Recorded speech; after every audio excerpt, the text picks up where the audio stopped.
Hello guys, this side Neha. Welcome to my YouTube channel. आज हम पढ़ने वाले हैं द्वंद्व समास। ठीक है, द्वंद्व समास और द्विगु समास में बहुत कन्फ्यूज़न होता है स्टूडेंट्स को।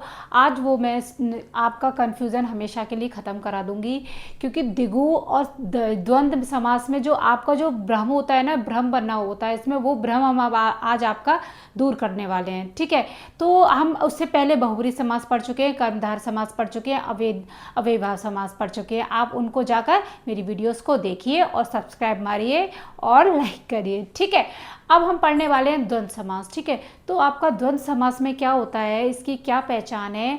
एक तो जो दो वर्ड दिए होंगे, ठीक है, जो दो वर्ड दिए होंगे वो अपोजिट दिए होंगे, एक दूसरे के अपोजिट दिए होंगे। ठीक है, एक तो ये पहचान हो गई।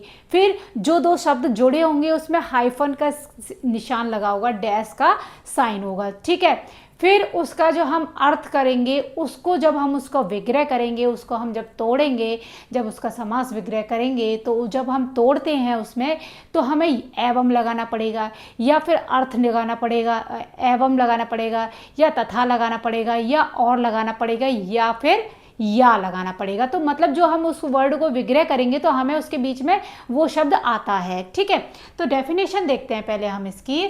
जिस समस्त पद के दोनों पद प्रधान हो, क्या बोला है, दोनों पद। यहाँ पे ऐसा नहीं है कि पूर्व पद हो या फिर उत्तर पद प्रधान हो, यहाँ पे दोनों ही की वैल्यू है। दोनों पद प्रधान हो तथा विग्रह करने पर और अथवा या एवं, क्या क्या आएगा आपका, एवं या फिर और शब्द लगता है, वह आपका होता है द्वंद्व समास। ठीक है, एग्जाम्पल से समझते हैं और अच्छे से समझते हैं।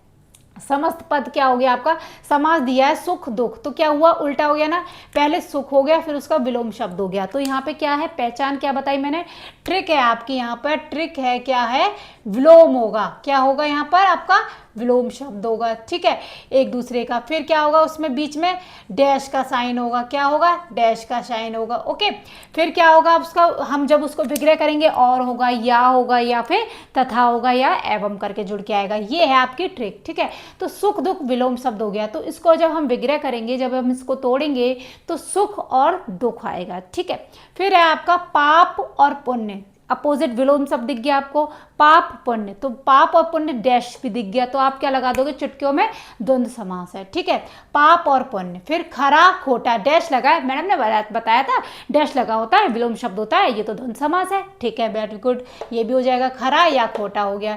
ठंडा गर्म, विलोम शब्द दिख गया, डैश दिख गया, मैम ने बताया था कि डैश होता है, विलोम शब्द होता है, लगा दिया आपने, ठंडा या गर्म, द्वंद्व समास। जलवायु, जल और वायु से मिलकर बना जलवायु, द्वंद्व समास। ठीक है, पढ़ा लिखा, अपोजिट मिल गया, पढ़ा लिखा, विलोम शब्द दिख गया, डैश दिख गया, पढ़ा और लिखा और लग गया, द्वंद्व समास हो गया।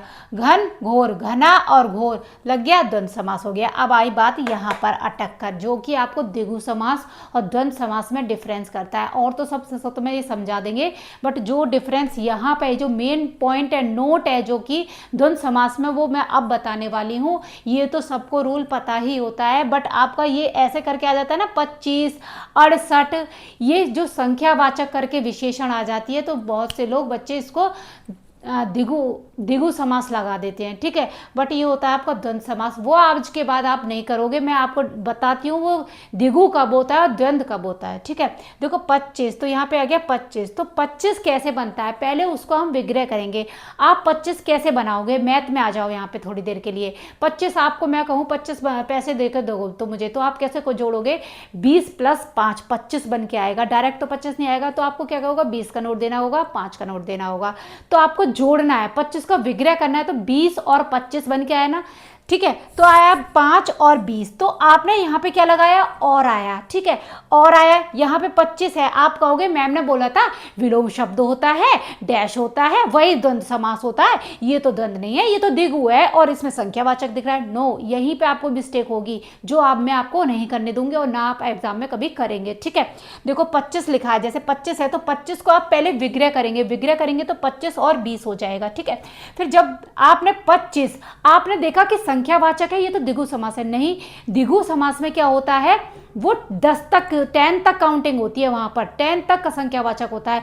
10 से ऊपर आ जाता है यहाँ पे, जब मतलब विग्रह करते हैं तो वो क्या हो जाता है, हमारा द्वंद्व समास हो जाता है। ठीक है, तो 25 आज के बाद आप द्विगु समास नहीं करेंगे, आप क्या करेंगे, द्वंद्व समास करेंगे। ठीक है, क्योंकि इसमें विग्रह करके और आया और इसको जोड़ कैसे बनता है, 20 और करके 25 बनता है। ये नहीं है कि मैम ने यहाँ पे ये फॉलो नहीं होगा कि डैश आ गया, हाइफन आ गया या फिर उल्टा हो गया विलोम शब्द, नहीं। यही तो एग्जामिनर ये रूल तो जानते हैं कि सब स्टूडेंट पढ़ते हैं, जो मेन होता है ना, ट्रिक होता है या फिर मेन नोट होता है, वही उसको डालते हैं क्वेश्चंस को। ठीक है, एक हो गया आपका 68। 68 कैसे बना, 8 और 60।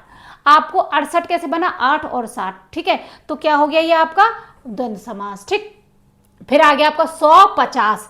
फिर यहाँ पे तो डैश लगा है, चलो यहाँ पे तो आप पहचान लोगे, बट यहाँ पे विलोम नहीं है, फिर उसको तोड़ोगे तो 50 से 100 तक डैश होता है। मैडम लिखती थी ना, अपना प्राइमरी टाइम याद करो, किंडरगार्टन याद करो, जो LKG याद करो, 1 to 50, 1 to 100, 1 डैश 100 काउंटिंग लिखो। तो डैश का मतलब वहां से 50 से लेके 100 तक, तो से आ गया मतलब पूरा 2 आ गया ना, 50 से या 50 से तक, तो क्या होगा, द्वंद्व समास होगा। ठीक है, चाय वाय, यहाँ पे क्या हो गया, विलोम शब्द नहीं है पर उल्टा टाइप का हो गया, चाय वाय मतलब चाय और आदि और भी चीज, तो ये क्या हो गया, चाय वाय क्या हो गया, द्वंद्व समास हो गया। ओके, फिर है 10 12, तो 10 डैश 12, यहाँ पे विलोम तो नहीं है। आप बोलो कि विलोम होगा तो ही, नहीं, विलोम डैश तो है, ठीक है, डैश होगा, बट आपको क्या करना है, विग्रह करना है, विग्रह करना है, तो 10 से 12 तक, तो वो क्या हो गया आपका द्वंद्व समास हो गया। आई होप आप द्वंद्व समास और द्विगु समास में कभी कंफ्यूज नहीं होंगे। कंफ्यूज होंगे तो आज मैंने बता दिया, मार्क्स नहीं कटना चाहिए, बहुत पिटाई करूंगी अगर आपका समास में एक भी मार्क्स कटा। ठीक है, जो मेरे टॉपिक हो गए हैं ना, उसमें किसी का मार्क्स नहीं कटना चाहिए आप लोगों का, समझ में आ रहा है। ठीक है, अब आपको ये कंफ्यूजन नहीं होगा, जो संख्यावाचक है आप कहोगे ये संख्यावाचक है और मैं ये द्विगु समास लगा दो, नो, ये आपका द्वंद्व समास होगा। ठीक है, आज हमारा ये द्वंद्व समास खत्म हो गया, अब नेक्स्ट लेके आएंगे क्लास, इसी के लिए चलती हूँ। और आपको क्या करना है, लाइक करना है, सब्सक्राइब करना है, नेहा मैम को अपना प्यार दिखाना है। Thank you.